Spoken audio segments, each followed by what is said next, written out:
إنما كان قول المؤمنين إذا دعوا إلى الله ورسوله ليحكم بينهم أن يقولوا سمعنا وأطعنا وأولئك هم المفلحون. الحمد لله الولي الأولى والنصير الأعلى، الموجب على عباده البراءة من الكافر الأقصى والأدنى، والمتوعد مواليهم بالنار وبئس المثوى. والصلاة والسلام على المبعوث بالسيف حتى من دماء المشركين الأرض تروى، وعلى الأصحاب والأتباع جمعنا الله بهم في جنة المأوى. أما بعد، السلام عليكم و رحمت الله و برکاته. برادران و خواهران موحدم، بإذن الله سبحانه و تعالی این حلقه 91 از آموزش توحید است و ان شاء الله سبحانه و تعالی در این حلقه یک چند مسائلی که تعلق با الولاء و البرادرت و سخنهای علما نیز به شما بیان کرده می شود. بله، در حلقه های گذشته به شما در یک چند حلقه دلیل ها از قرآن و در یک حلقه گذشته دلیل ها از سنت در حالت اختصار برای اصول دین بودن الولاء و البراء و صحیح نشدن توحید در حالت ترک الولاء و البراء بیان کرده شد. این سخنهای علما در نزد ما به نهایت زیاد است، اما به ذکر بعض از علما این سخنهای علما را بارک الله فیکم اکتفا میکنیم تا که مسئله سخت طولانی نگردد. الله همه شما را رحمت بکند. بدانید که البته الولاء و البراء واجبترین واجبات است. الولاء و البراء از توحید است. الولاء و البراء از اصول ایمان و از اصول دین است. چگونه ای که محمد ابن عبدالوهاب رحمه الله در کتاب قاعدة الدین و اصله امران این را بیان کردند و چگونه ای که علمای سلف به مانند امام بخاری، به مانند ابن خزیمه، به مانند دارومی، به مانند ابن ابی شیبه و به مانند امام طبری رحمهم الله در این مسئله زیاد صحبت ها کردند که صحبت اونها را ذکر خواهیم کرد. پس به هر یک شما ای مسلمان ها فرض عین است که الولاء و البراء را تعلیم بگیرید و عمل بکنید، زیرا که الولاء و البراء وقتی که به وجود نآمد، وقتی که صحیح نشد، درست نشد، اسلام انسان قبول نمی شود، اسلام انسان صحیح نمی شود، ایمانش صحیح درست نمی شود. اسلام، ایمان، توحید، کفر بالطاغوت همان وقت قبول است، همان وقت صحیح است و سالم است که موالات و معادات به وجود بیاید.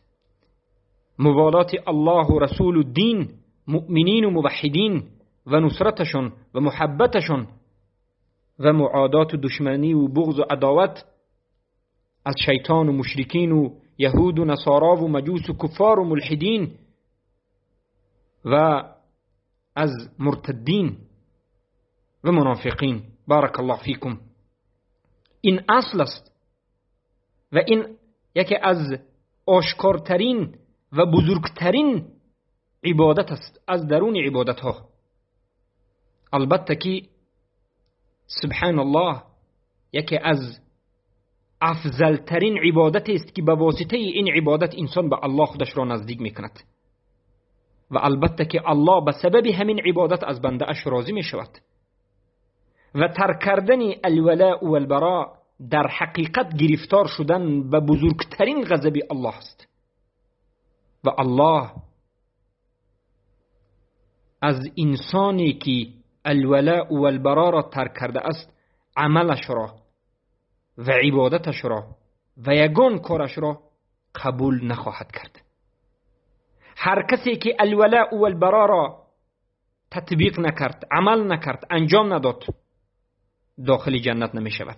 زیرا که این همه آیات هایی که خوندیم و این همه حدیث هایی که به شما بیان کردیم معنایش همین است که هیچ کسی هرگز به جنت داخل نمی شود مگرم با تحقیق کردن و بجا آوردن و عمل کردن به الولاء و البرا است.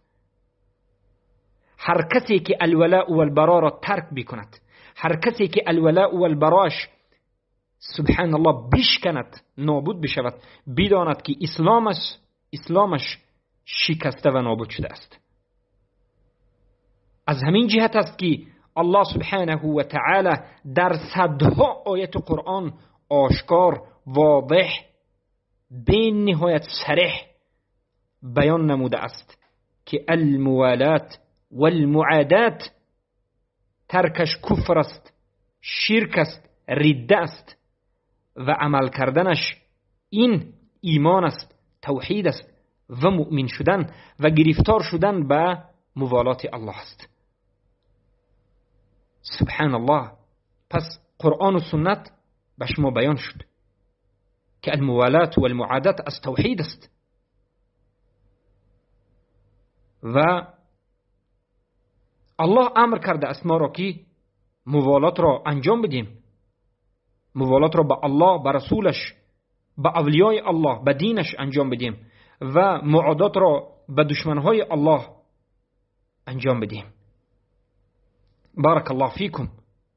پس بدانید، باری دیگر میگویم، موالات مؤمنین و معادات کافرین، موالات دوستی و محبت با قلب، نصرت و کمک ظاهرا با جوارح و با زبان دستگیری اونها، موالات کردن مؤمنها، و دشمنی کافرها، بغض و بدبینی با قلب و دشمنی ظاهری با زبان و با جسم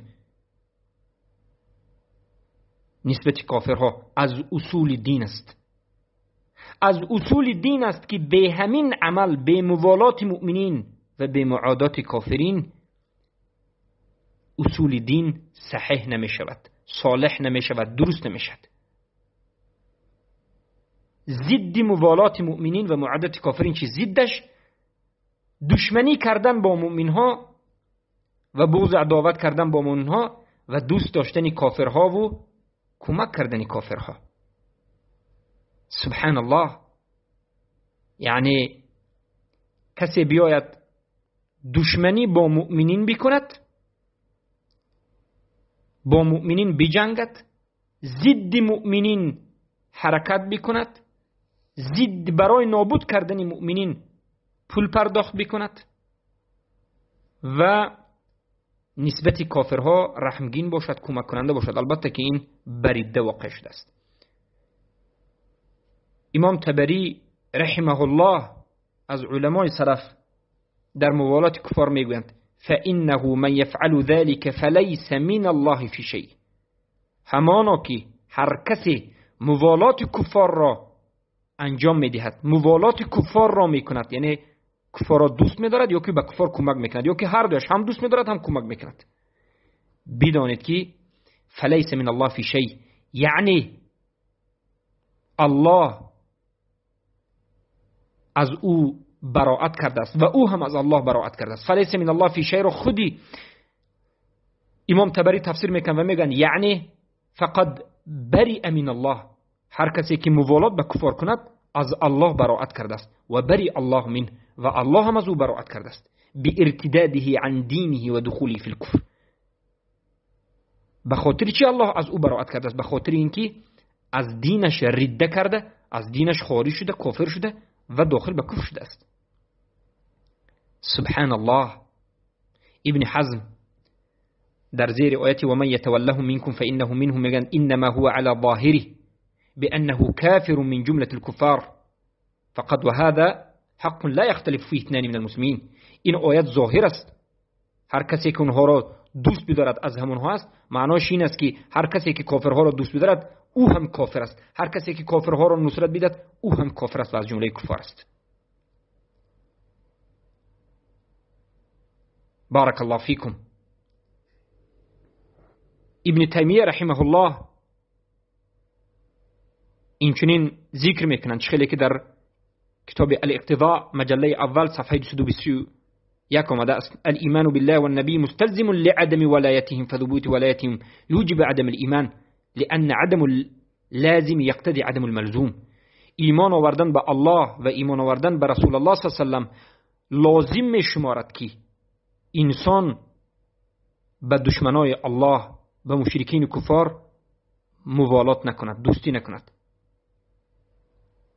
این از ملزمات ایمان است. هر کسی که ایمان به الله و رسول آورده است و بعد از این موالات به کفار میکند ایمانش صحیح نیست، زیرا که نابود شدن یک چیزی لازم ایمان ضرور می شمارد که خودی همون چیز هم نابود بشود.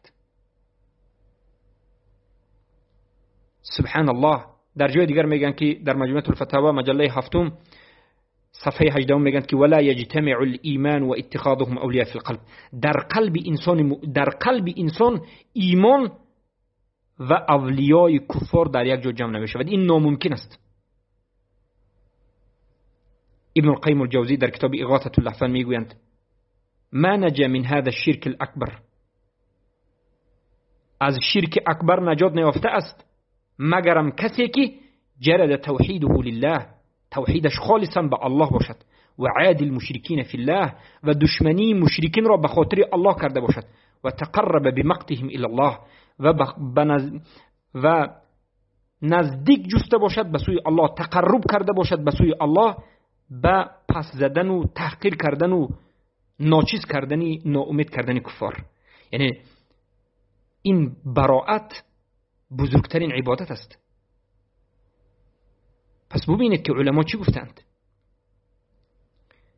ابن بدران میگویند خیلی که در کتاب روضة الارواح صفحه 117 آمده است فالقرآن صرح بکفره بعد اسلامه. قرآن آشکار تصریح کرده است، بیان کرده است به کفر انسانی که موالات کفار کرد بعد از اسلامش. یعنی اگه انسانی که مسلمان بود موالات کفار کرد، قرآن همچنین انسان را تکفیر کرده و کافر بودنش را بیان کرده و ریده او را بیان کرده. سبحان الله.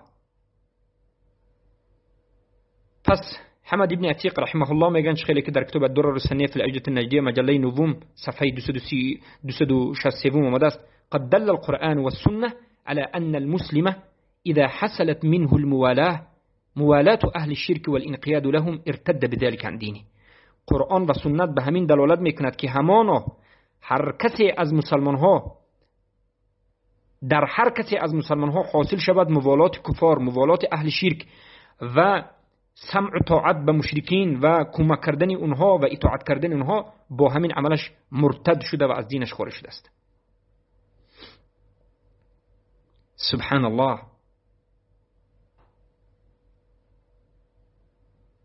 بدونید که احمد شاکر رحمه الله محدث در کتاب کلمت حق صفحه 87 میگن که هر این حکومت های دموکراتی که امروز هست همه اش بریده واقع شده، زیرا که موالات کفار و قانون اونها را تطبیق میکند.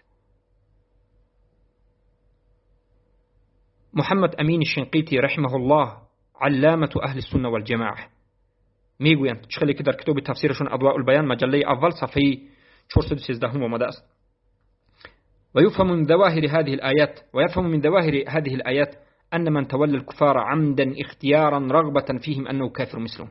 از این ظاهر و آیات فهمیده میشد که هر کسی که دوستی کند کفار را قصداً به اختیار خودش به رغبتش دیده و دانسته، پس این انسان کافر است مثل اونها.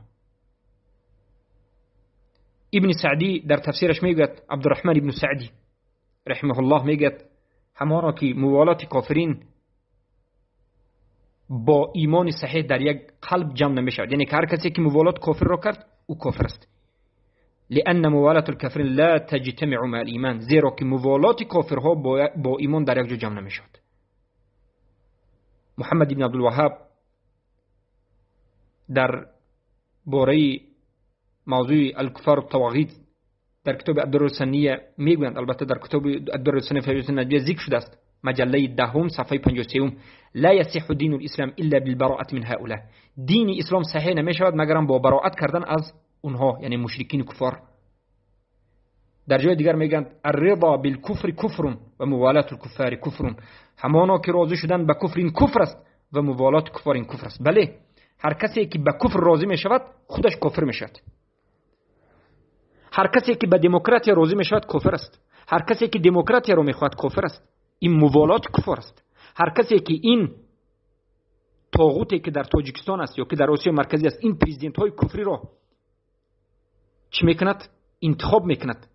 راضی به همین ها میشود، راضی به تطبیق و به نظام کفری بشری اینها میشود، اینم کافر است. سبحان الله. امروز یکی از مصیبت های سخت‌ترینی که در بین امت اسلام است، انا همین ترک موالات مؤمنین و ترک معادات الکافرین است. مؤمنین را موالات نمی کنند و کافرین را معادات نمی کنند. امروز محبت و دوستداری کمک کردن نه به خاطر دین است، به خاطر خویش و تباری است، به خاطر هم ملت بودن است، به خاطر هم دیه بودن، به خاطر هم شهر بودن است. این هم دیهگی، هم شهری، هم ملتی، هم زبانی را این کفار ساختند که تا که شما به خاطر دین موالات نکنید. موالات محبت دوستی شما، مهربانی شما، کمک شما به خاطر دین نباشد، به خاطر ملت باشد، به خاطر وطن باشد، به خاطر یگان پرزیدنت طاغوتی ملعون باشد. وقتی که امت اسلام موالات را به خاطر دین نکردند، به خاطر خویش و تباری و به خاطر ملت، به خاطر وطن، به خاطر حزب کردند، الله سبحانه و تعالی خارشان کرد، عزتشان را نابود کرد، شکستشان داد و همشان را به غلامی تبدیل کرد. امروز حال امت اسلام همین است. عرب یک ملت بزرگ امروز زیاده از 30-40 به دولتچه های گوناگون تقسیم شده است، به قبیله های گوناگون تعصب دارد و همدیگرش را نصرت نمیدهد. امروز فلسطین سبحان الله در زیر دستی غاصبین از یهود مشرکین کفار، بدترین خلق در روی عالم، سبحان الله مسلمان ها همه خوابند. چرا که الولا نابود شده، البرا نابود شده. چرا که یهود و نصاران نقشه کشید و به نقشه اش سزاوار هم کمی شد که مسلمان ها را از این عبادت دور بکند و موالات و معادات را نه به خاطر دین، به خاطر ملتگرایی، به خاطر قوم، به خاطر وطنگرایی. امروز تاجیک حس میکند که فلسطین برای من چه فرق دارد؟ مسلمانانی که در سوریه هستند برای من چه فرق دارد؟ مسلمانانی که در میانمار، بورما هستند برای من چه فرق دارد؟ اونا میگن میانمار است، اینش بنگلش است، اینش عرب است، من تاجیکم، الحمدلله تاجیک به نظر او خوب است. انمین بود مقصد کفار. کفار همین را میخواست که ما الولا را ترک بکنیم و به جای الولا سبحان الله براءت را بیاریم. به جای اینکه با موحدین موالات داشته باشیم، یهود میخواد که ما براءت داشته باشیم. ولی همچنین است. امروز اگر کسی منهج صحیح داشته باشد، منهج توحیدی داشته باشد، بسیار به نام مسلمان ها براءت خود را اعلام میکنند، تکفیری و خوارج و غیره. اما به مشرکین کفار موالات میکنند. عیناً نقشه یهود امین است و این نقشه یهود به واسطه کی پیش میرود؟ به واسطه عقیده های باطل، به واسطه رافضه و به واسطه بالخصوص صوفی های قبوری و به واسطه مرجعه های جهمی و به واسطه انمین مرجعه جهمی امروز مدخلی. اینها الولا و البرا را خطا بیان کردند. بدانید که منهج مرجعه ها در باب الولا و البرا این است که میگویند اگر کسی به کافر، به مشرک، به مرتد به خاطر دنیا دوستی بکند باکی ندارد میگد. این سخن نیکی است، سخن مدخلی است، سخن همین جامی ها، سخن مرجئه ها، سخن اشعری ماتریدی هم همین است. البته سخن اشعری ماتریدی کمی خوبتر از سخن مدخلی است. والعیاذ بالله این سخن باطل و کفر است. بلکه هر انسانی که کافر را بد ببیند، البته دین کافر را بد ببیند، عقیده کافر را بد ببیند، او را مشرک گوید، اما به خاطر دنیا به اون دوستی داشته باشد، به خاطر دنیا به او محبت داشته باشد، به خاطر دنیا او را نصرت بدهد، البته اینم به موالات واقع شده و بریده واقع میشد. چه که شیخ سلیمان السحمان ذکر کردند و در کتاب الدر السنیه فی العقیده النجدیه آمده است که میگند هر کسی که در بین کفار زندگی میکند و به خاطر دنیا به اونها موالات میکند، اگرچه اونها را دینشان را بد ببیند، این کافر شده است. پس این سخنی مدخلی ها باطل شد. اینچنین مدخلی ها میگویند همان وقت موالات به کافر انسان را کافر میکند که انسان دین کافر را دوست بدارد و دین اسلام را بد ببیند. چخیلی که معروف است عقیده مرجئه ها، عقیده مدخلی ها و دیگر باقی مانده مرجئه ها بمانند حزبی ها، حزبی ها هم همین عقیده را دارد، صوفی ها هم همین عقیده را دارد، تمام مرجئه ها همین عقیده را دارد که میگویند کفر فقط کفر قلبی هست. اینها کفر زبانی، قولی و کفر عملی را کفر نمیشمارند. کفر شمارند هم صاحبش را کفر نمیگند. در نزد اینها کفر اعتقادی است. و کفر اعتقاد را چگونه بیان میکنند؟ میگند کسی که به یهود کمک میکند، میلیاردها دلار بدهد، یهود و مشرکین مسلمان ها را اگر کشند هم به اونها کمک بکند، همراه یهود و مشرکین یک جا بشود به خاطر تجارت یا به خاطر اکراه و غیره، این هیچ کفر نیست. موالاتی که کافر میکند انسان را همان وقت که شما به کافر دوستی کنید به خاطر دوست داشتن دینش و مسلمان ها را به خاطر دین اسلام را بد ببینید، این سخن باطل است و این سخن مدخلی است. مدخلی ها به همین سخنشان حکومت رده سعودی را دستگیری میکنند. یعنی میگن که حکومت سعودی اسلام را دوست میدارد، دین خریستن یهود را البته بد میبیند، اما به امریکا دوستی میکند، اما امریکا یعنی به امریکا مبلغای بزرگ میتید، به امریکا کمک میکند ضد مسلمان ها. از سعودی سمالیات ها و هواپیماهای جنگی امریکا به هر طرفی بالای مسلمان ها میخزد، سبحان الله آتش میافکند. این میگه هیچ بوکی ندارد. این مذهبی انا همین ربیع المدخلی و شاگردانش است. اما مذهبی اهل سنت و جماعت این است که هر کسی که کمک کند کافرها را، دوست بدارد اونها را، دستگیری کند اونها را، در پهلوی اونها باشد و مسلمان ها را در نزد اونها خار بکند، مسلمان ها را سبحان الله کمک نکند، مسلمان ها را ترک کند، اگرچه دینی یهود و نصارا و مشرکین را بد ببیند، اگرچه دین اسلام را بد نقض ببیند و دوست دارد، این مرتد است و کافر است. پس این است یک مسئله معاصر. مسئله معاصر دیگر این است که حزب‌های سیاسی که امروز در میدان وجود دارد، حزب‌هایی که به مانند حزب نهضت اسلامی تاجیکستان میگن، حزب نهضت طاغوتی تاجیکستان که رهبرش معروف است، یکی از مشرک‌ها، آیا اینا موالات به کفار دارن یا ندارن؟ بله. اراده کردن حکم ساخته غرب، سیستم ساخته غرب، کنستیتوسیون ساخته غرب به مانند دموکراتیه و برای تطبیق او حرکت کوشش کردن شب و روز، انمی موالات کفار است. بسود کشیدن به اتحاد امم، البته این موالات است. موالات کفار امین است که به نزد کفار به سود کفارها واقع شوید. سود بین المللی که امروز در اروپا وجود دارد، این سود طاغوتی است. به این سود رفتن، اشتراک کردن، به این سود دیگری رو دعوت کردن، این همه موالات کفار است. براءت از قرآن و سنت، براءت از الله و رسول و از مؤمنین است.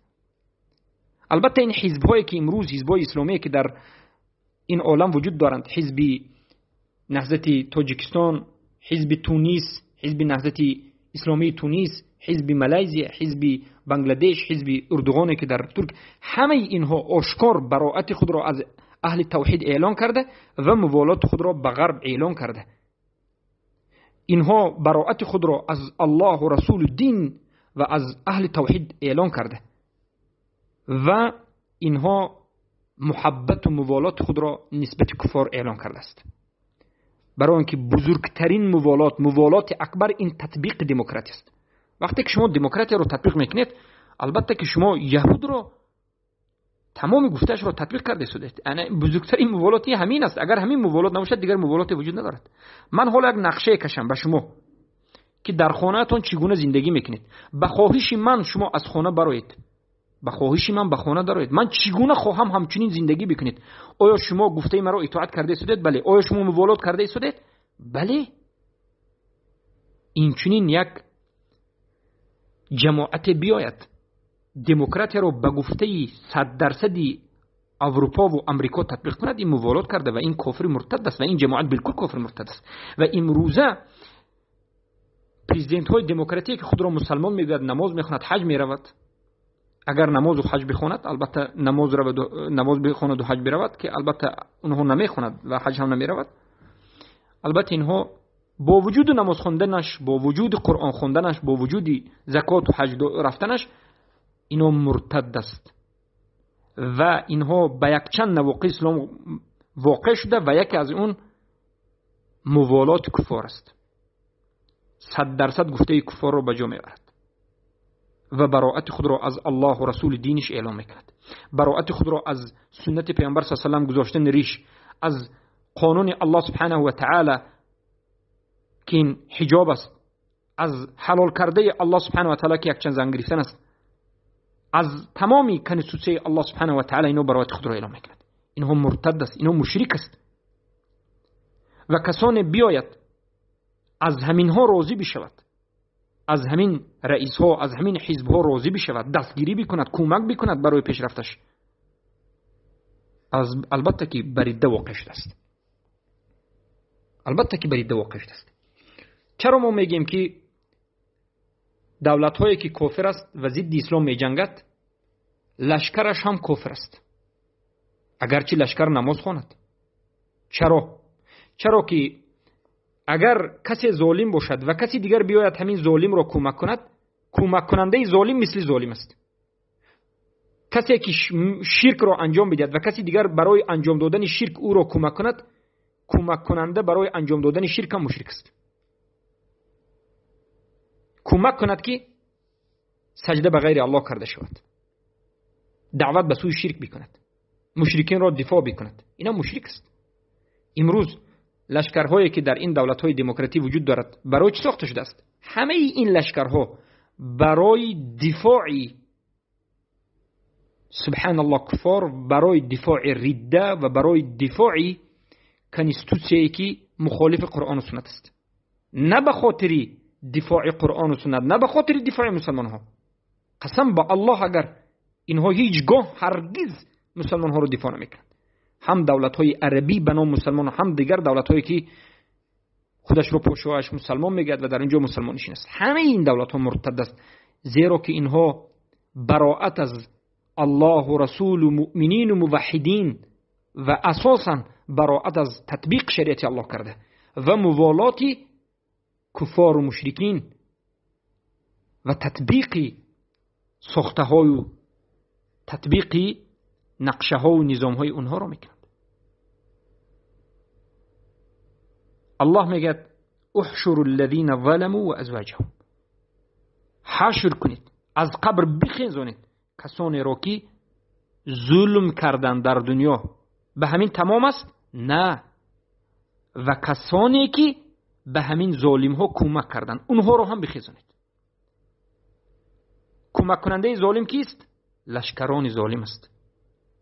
الذين آمنوا يقاتلون في سبيل الله والذين كفروا يقاتلون في سبيل الطاغوت. آنهایی که ایمان آوردند به خاطر الله می جنگند، آنهایی که کافرند به خاطر طاغوت می جنگند، به خاطر دفاع طاغوت. کسی که جنگید، کسی که وقت خود را برواند، کسی که شب و روز خدمت کرد، این مشرک کافر مرتد است. و شما هم ای مسلمان ها نشود که به همین لشکر طاغوت دوستی بکنید، نشود که به کابینت های اونها رفته آمد بکنید، نشود که مسلمان ها را برای اونها بفروشید که این ردت است. خبر کشیدن یک دعوتگر به سوی طاغوت، سر اسرار مسلمان ها را بردن و رسانیدن به طاغوت و به لشکر طاغوت، خدمت کردن به لشکر طاغوت، آبروی مسلمان ها را در نزد طاغوت ریزانیدن، تهمت کردن مسلمان در نزد طاغوت، همه انمین موالات کفار و طاغوتین است. حق را نگفتن و بیان نکردن شرک و کفر به خاطر رضاگی طاغوت، تا که طاغوت راضی باشد. من شرک را نمیگویم، توحید را نمیگویم، آرام آرام شعر خونده میگردم، شعرهای عمر خیام کفری و شرکیه، طاغوت راضی باشد. بس انمین موالات کفار است، موالات طاغوت است، انمین نابود شوی توحید است. ما سخن شیخ الداود را و سخن دیگر از علمای اهل سنت و الجماعت را بیان کردیم در مسئله همان امام های اهل سنتی که در عصر 4 5 6 در افریقا در مصر خطبه کردن در روزهای جمعه به فایده دولت فاطمیه. علمای اهل سنت گفتن این امام ها مرتد شد. گفتن به خاطر چی؟ به خاطر اینکه موالات به مشرکین کرد.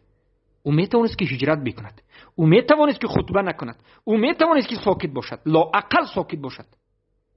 برای او فرض عین بود که هجرت بکند، نکرد. پس امروز این علمایی که در بالای منبر میبینید، بسیاری از این علما، بسیاری از این ملاها، بسیاری از این دعوت کننده ها موالات بر طاغوت دارند، کفر بر طاغوت ندارند، ایمان به طاغوت دارند، در حالتی که تمام دین پیامبران به کفر به طاغوت آمده است، به براءت از کفار و مشرکین آمده است. این دین همه پیامبران است. دین همه پیامبران کفر ورزیدن به طاغوت، براءت کردن از شرک و مشرکین و موالات کردن به اهل توحید. موالات کردن اهل توحید چیست؟ موالات کردن به الله و رسول و دین و اهل توحید، بیان کردن حقیقت قرآن و سنت، بیان کردن توحید، بیان کردن حرام و حلال الله که بیان کرده است، بیان کردن سنت رسول الله. این موالات الله و رسول است، این موالات قرآن و سنت است. و بیان کردن چیزهای ضروری از توحید و از شرک به مؤمنین و حق را به مؤمنین رسانیدن و به خاطر حق در همین راه به نزد الله رفتن و صبر کردن به بلا و مصیبت به هجرت کردن و در همین راه کشته شدن، این موالات به الله و رسول مؤمنین است. انمین است صدق با الله و به دین الله، انمین است وفا کردن به وعده. من المؤمنین رجال صدقوا ما عهد الله علیهم، از مؤمن ها مردهای هستند که در همون عهد و پیمانشون به الله صادق هستند، در عهد و پیمان بسته می ایستند، به خاطر کرسیه، به خاطر دنیای، به خاطر منصبه، به خاطر ترس طاغوت، به خاطر خانه و در و زن و فرزند و بچه و گچه تغییر نمی‌یابند. بعضی از این مؤمن ها به نزد الله رفتند و شهید شدند و بعضی دیگرشان باقیند. فمنهم من قضى نحبه و منهم من ينتظر و ما بدلوا تبدیلا. اما پنهان کردن توحید و بیان کردن شرک، موافق شدن همیشه به قانون کفری طاغوت ها ساخته، از بالای منبر بیان کردن قانون‌های طاغوتی و کانستیتوسیون‌های دموکراتی و ضد مسلمان‌ها برآمدن و سخن کردن، این همه موالات کفار است. پس ای دعوتگران، ای ملاها، ای مفتیها، حق را بیان بکنید. موالات طاغوت را ترک بکنید موالات به الله بکنید. عزت در نزد الله است. فلله العزة جمیعه، همه عزت در نزد الله است. بله، اما منافقون نمیدانند. ولکن المنافقون لا يعلمون. منافقا بیخبرند که عزت در نزد الله است. عزت را در نزد طاغوت میطلبند. پس این علماها در خطری بزرگ هستند. این در بالای منبر بوده ها در خطری بزرگ هستند. بله، چرا در خطری بزرگ؟ چرا که اولا در دولت کفری امام شدن آسان نیست. زیرا که این سیستم های کفری همه اش به ملاها یک نظامی را گذاشته و ملاها را همچون یک کارگر طاغوت به خود گرفته است و هر ماه به اونها معاش میدهد و از اونها طلب میکند بعضی چیزها را و به اونها امر میکند که در بالای منبر کانستیتوسیون بگویند. حتی به بنده رسانیدند یک سخنی از مفتی تاجیکستان را که یک طاغوت پرست هستیم. گفته است هر کسی که به ارمیه نرود، به ارمیه تاجیکستان نرود گریزد، به کفر واقع میشد. ببینید، اعوذ بالله. چرا این فتوا را داد؟ به خاطر اینکه طاغوت رضا بشود، به خاطر اینکه طاغوت گفت بگو. ملاهای برآمدند به خاطر رضاگی طاغوت به نام ملا بریده واقع شده، حجاب را انکار کردند. گفتند بله، حجاب از مال ما نیست، فقط رو مال تاجیکی ببندید. انمین است موالات کفار، انمین است موالات طاغوت. از همین جهت عالم شدن، دعوتگر شدن آسان نیست. الله می سنجد که تو باید سخن حق را بگویی. اگر به عوض سخن حق سخن باطل را بگویی، رضاگی الله را به یک طرف گذاری، رضاگی غیر الله را طلب بکنی، بزرگی الله را به یک طرف بگذاری، بزرگی طاغوت را به یادت بیاری، عذاب الله را فراموش بکنی، عذاب طاغوت را در روبرویت ببینی، البته که از امتحان نگذشتی و جهنم الله در روبرویت وجود دارد. پس در مسئله الولاء و البراء سخنها زیاد است، اما با همین اکتفا میکنیم. هر کسی که سبحان الله به موالات کفار واقع می شود، یعنی به کافرها موالات می کند، از 10 جهت کافر می شود. خیلی که این سخن را سلیمان السحمان و علی بن خضیر الخضیر هم ذکر کردند و خالد بن المرز الغامدی و دیگر از علما ذکر کردند. از 10 جهت کافر می شود، به شکننده اسلام واقع می شود، اسلام از می شکند. پس باید که البته که ترک بکند. اگر خواهد که اسلامش نشکند، البته که باید موالات کفار را ترک بکند. یکمین حالتی که به همین حالت از اسلام بیرون می شود،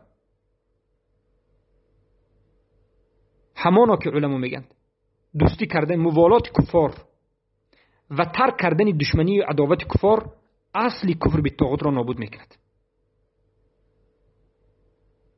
اصلی کفر به طاغوت چی است؟ حقیقت کفر به طاغوت چی است؟ این براءت کردن از مشرکین و از شرک اونها و تکفیر کردن اونها و دشمنی کردن با اونها است. پس هر کسی که به خاطر الله موالات میکند و به خاطر الله دشمنی میکند، کفر به طاغوتش به وجود آمده است و ایمان به اللهش صحیح است و به تحقیق به لا اله الا الله عروة الوثقی چنگ زده است و به ملت ابراهیم علیه السلام، ملت حنیف قائم شده، پابرجا شده است و دشمنی به دشمنان الله کرده، کفر به طاغوتش زنده شده است. اما کسی که دشمنی به کفار نکند، براءت از اونها نکند، کفر به طاغوتش نابود شده و کافر شده است. شیخ عبداللطیف در مسئله معادلة الكفار میگن که لا بد منه لانه يدخل في الكفر بالطاغوت وبينه وبين حب الله لازم كي لا ينفك عنه المؤمن. در کتاب الدرر السنیه مجله 8 صفحه 359. با وجود آمدن دشمنی کفار این ضرورترین چیز است، لازم است، زیرا که این براءت کردن، دشمنی کردن کفار، این از کفر بالطاغوت است. سبحان الله. هر کسی که الولاء و البراءش نابود شد بداند که به شرک الوهیت و به شرک ربوبیت واقع شد. حلقه ما توحید الوهیت است. ببینید که به شرک الوهیت و به شرک ربوبیت واقع میشد. از کدام جهت به شرک الوهیت داخل میشد؟ ببینید، الولاء این محبت است. الولاء این محبت است. اصلی الولاء این محبت به قلب است، عملی قلب است. هر کسی که الولاء را به کفر انجام میدهد پس موالات غیر الله کرده است، محبت غیر الله کرده و کافر شده و شرک در الوهیت کرده است. و شرک در ربوبیت چگونه است؟ دانید که الولی و ناصر، الناصر، الولی این کی است؟ این الله است. الله به شما دوستی میکند و الله دوست شما است و الله به شما کمک میکند. هر کسی که موالات الله را ترک کرده، موالات به مشرکین و کفار میکند، دوستی و نصرت را از غیر الله خواسته و به شرک ربوبیت واقع شده است. پس موالات کفار، دوست داشتن اونها، واقع شدن به شرک در عبادت و در محبت است. خیلی که در سوره بقره 165 آمده است. موالات کفار این شکننده اصل ایمان است که اصل اسلام است، که اصل اسلام استسلام شدن به اسلام، به توحید، پابرجا شدن به طاعت و براءت جستن از شرک و اهل شرک است. هر کسی که الولاء و البراء ندارد اسلامش صحیح نیست، چرا که براءت از شرک و مشرکین نکرده است، یا از شرک کرده است، از مشرکین نکرده است. هر کسی که موالات به کفار میکند حقیقت ایمانش نابود میشود، زیرا که حقیقت ایمان آوردن به الله این محبت الله است و موالات و دوست داشتن اولیاهای الله است و دشمنی با دشمنان الله است. هر کسی که این عبادت ها را انجام نمیدهد ایمانش هم نابود است. و بدانید که محبت الله هرگز جمع نمی شود با دوستی کردن با دشمنان الله. هر کسی که در حقیقت الله را دوست می‌دارد باید دشمنان الله را بد ببیند، و هر کسی که دشمنان الله را بد نمی‌بیند او مؤمن نیست و مسلمان است. پس این بود مختصری سخنها. با همین این حلقه را به پایان می‌رسانیم و مسئله الولاء و البراء را هم به پایان می‌رسانیم و از الله سبحانه و تعالی طلب می‌کنیم که انجام دادن این دو عبادت بزرگی که از توحید ربوبیت الوهیت است و از رکن لا اله الا الله و از کفر بالطاغوت است به ما نصیب کند و ایمان هر یک ما را صحیح بکند و تطبیق کردن توحید را و تحقیقش را به ما نصیب کند و موالات الله و رسول و دینش و مؤمنین را به ما نصیب بکند و معادات کفار و مشرکین و شیطان و دیگر از مرتدین را به ما نصیب بکند. بارک الله فیکم و حیاکم الله بیاکم.